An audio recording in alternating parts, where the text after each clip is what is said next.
والسلام علی رسول اللہ اما بعد۔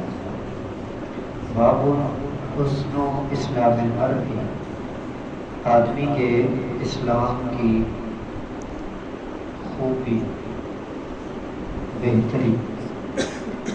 قال مالک اخبرنی زید بن اسلم ان عطاء بن یسار اخبره ان ابا سعید الخدری رضی اللہ عنہ اخبره انه سمع رسول اللہ صلی اللہ علیہ وسلم، ابو سعید الخدری رضی اللہ عنہ نے رسول اللہ صلی اللہ علیہ وسلم کو فرماتے ہوئے سنا، اذا اسلم، جب آدمی اسلام لے آتا ہے، اپنے آپ کو اللہ کے تابع کر لیتا ہے، فحسن اسلامہ، اور اس کا اسلام خوبصورت ہو جاتا ہے، حسن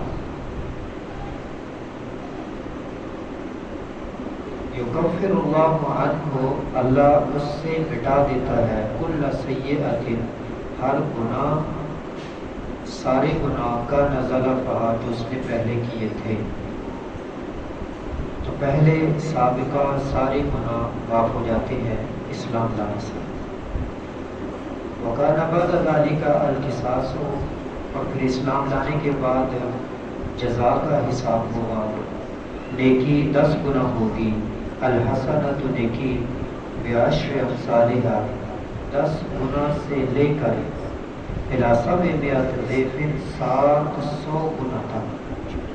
انسان نے ایک نیکی کی ہے، 1 روپیہ خرچ کیا، تو اس کا بدلہ کم از کم 10،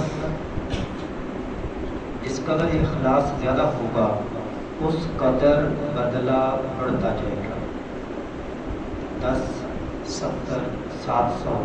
قرآن کریم کی آیت کے مطابق الی اضعاف کثیرہ، اس سے بھی کئی گنے، 7,000، 7 لاکھ، 7 کروڑ، 7 ارب خرب۔ والسیئات، اور جو گناہ ہے وہ بے مثلھا، اسی کی مثل، یعنی جتنا گناہ کیا اتنی اس کی سزا، الا ان یتجاوز اللہ عنہا، الا یہ کہ اللہ وہ بھی معاف کر دے۔